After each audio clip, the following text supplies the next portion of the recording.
Hello friends, and welcome to another episode of Making Poor Decisions, where today I'm going to be putting Persephone, my Lilac Vanilla Mead, into secondary.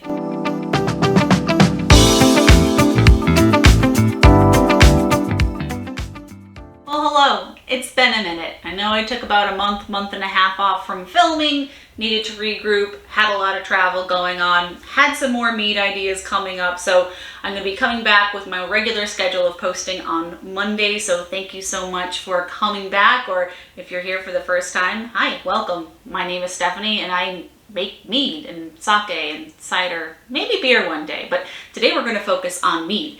And I'm actually going to be putting a batch that I started about 2.5 weeks ago into secondary. Now, I apologize that I do not have a video of me putting all of the ingredients together, but as I mentioned, that my life was kind of chaotic for the past month and a half, and I had an opportunity to make this mead right in between me going on back-to-back trips.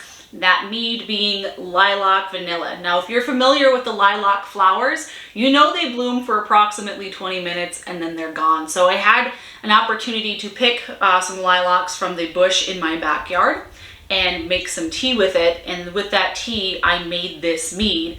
It's just that I literally had one day in between travel and I just didn't have time to set up my rig and make myself look all cute for you guys. So let me walk you through the steps of what I did to put this into secondary. So first what I did was I went to my backyard and I picked a whole bunch of lilacs. And then I deflowered pulled the flower off of the stems. And I came up with about 2 cups of lilac flowers. And then I took a gallon of spring water, purified spring water, and I boiled the flowers in the spring water for about 15 minutes. Then that was probably about 10 o'clock at night or so. So I turned off the heat, I let it cool overnight, and then I used that tea, that lilac tea, to make my mead. I used, I believe, sourwood honey in that process. I used about 3 pounds of honey. Filled the carboy up with my lilac tea, and I also put in about an ounce of vanilla bean paste, because I just think that lilac and vanilla, like, how could that combination fail? And then I let it sit for about 2.5 weeks, and it's still pretty yeasty on the bottom here. The airlock, there hasn't been so much activity going on in the airlock, but it is starting to clarify a little bit. So I think she's ready to be put into secondary. And to enhance the vanilla notes, I'm going to be aging it on some medium toast French oak chips. And just in case the vanilla taste really isn't there, because I didn't have too much of my vanilla bean paste left, I used whatever I had. I wanted to use like 2 or 3 ounces of it. It's just I didn't have enough. So I got some vanilla extract, not paste, so I can add that to it if I feel it needs a little bit more of a vanilla kick. So now the exciting part is let's give her the sniff test.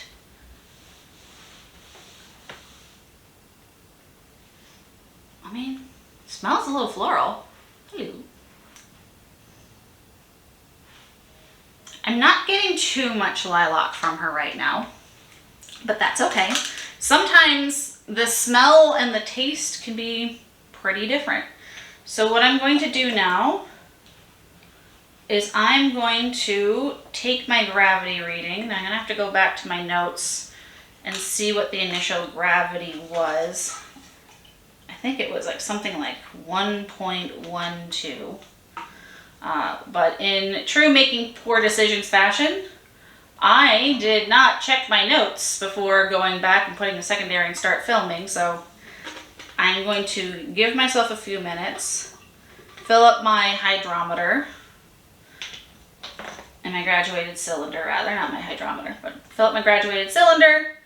I'll come back with this gravity reading and my initial gravity reading, and so we can get an approximate ABV.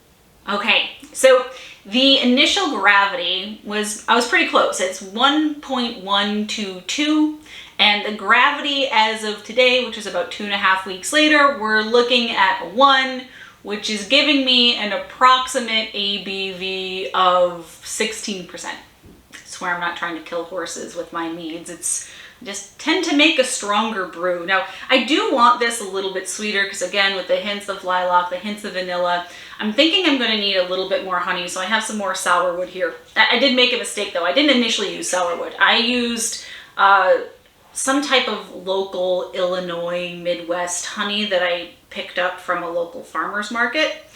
I think it was just like regular wild blossom, something like that. But I have this sinking suspicion that I'm going to need to add more honey. I'm going to back sweeten it today. But let's see my initial thoughts. Now, I get a lot of floral notes out in the glass, like out of the carboy into the glass. Not really picking up any honey notes just yet, but let's see what she tastes like. See what she tastes like.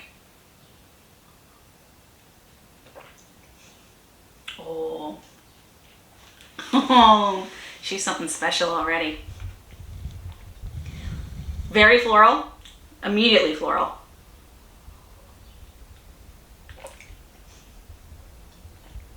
As I anticipated, the vanilla kind of got lost a little bit. So it's very lilac and it's very honey, but it's not sweet at all. It's dry. It's a dry mead. A gravity reading of 1 is on the drier side. So I would like a semi-sweet to a sweet mead. So I'm going to do a little bit more honey here, as well as some more vanilla. Now this was, I think, somewhere about a pound. So this is probably have about a half a pound in here. Didn't weigh it. But I'm going to add a little bit more vanilla to this because I do want a little bit more vanilla power. And this is a 4 fluid ounce container. That's about another maybe 1.5 ounces. I'm going to do half. I want about 2 ounces of vanilla in there because I do want the vanilla to stand out. And with aging it on the French oak, that should bring out even more vanilla taste. And then I'm just going to do the rest of this. Is going to be about ½ pound of sourwood honey. I don't have any more of the original honey I used in the original batch, but that's okay. I'm not going to be too crazy with this. I don't need too much in there, and then what I'll do, I'll make myself some tea later, shake this up, get the rest of the honey out, so I utilize everything. Because as a viewer mentioned once before, honey is very expensive. You want to make sure you use all of it, and I completely concur. So I'm going to move this stuff aside. Going to let my honey filter into my new carboy. And then I'm going to set up my auto siphon and I'll be right back. Right, so we are ready to put meow into meow. And the best way to do that is with my handy dandy auto siphon, trying to get as little flowers and lees, which is that cakey yeast at the bottom of my carboy at the bottom here. So I do have my cap on my auto siphon that will get, that should filter most of it, but I'm going to be doing this a little bit at a time, so I really don't want any flowers. It's probably going to happen. I'm probably going to have at least 1 or 2 get in there, but I will do this real quick and then I'll be right back with my final thoughts and give you guys some ideas of what's going to be coming up in my next few videos. That's pretty much it. So I had a little bit of this milky, yeasty mead that I left at the bottom here. I didn't necessarily want all of that going into here because it's already settled out. This is mostly flowers. This is mostly lees. And I'm pretty happy with myself. I think I only got 1 straggler flower into the carboy for secondary, so can't be mad at that. So I'm going to let this sit on the vanilla. I have about 2 ounces of vanilla in here. I put another ½ pound of sourwood honey in. I'm going to let it age on some French oak for a few weeks. Then I'm going to give her a taste test after that, see how she is aging. But even if there's not that much of a change, I still really like Persephone. So again, I named it Persephone because she is the goddess of spring, and lilacs will always be my favorite spring flower. It goes back to my grandma. She always had them blooming in her yard, and you smell lilacs and it just smells like spring outside. So I am really, really excited to see what this turns into. But again, it's already good, and I have a lot of fun projects coming up for this summer. I have my iron brew inspired mead that I'm going to be creating here in just a few days. I have a jackfruit mead that I have lined up. And I want to recreate some of my meads that I originally started with. I made a sizer last year that has been aged for over a year now, so I'm going to give her a taste test, give my notes on that, and see if I can make it a little bit better. And the coolest project that I'm going to be working on this summer, by far, is I am actually a part of the Great Mead Project 2.0, and what that means is myself and a bunch of other mead creators doing the most. Faywood Mead, Manwood Mead, Arrow to the Mead, Texas Longhouse Mead, like there are a plethora of others. What we did is we got together and we each picked 2 ingredients that might be interesting to brew mead with. And then we put all of those ingredients in a list, put that list on a website, and we're asking you guys to choose your favorites. So all of the ingredients are going to be in this list. What you're going to do is you're going to order them from your favorite to your least favorite, and the top 3 ingredients are going to be chosen to make this mead. So each of the creators, we're going to make the mead based on what you guys picked, and it could turn really, really awesome based on some of the ingredients, or kind of ratchet based on some of the ingredients. So we'll find out. We are putting our fate into your hands.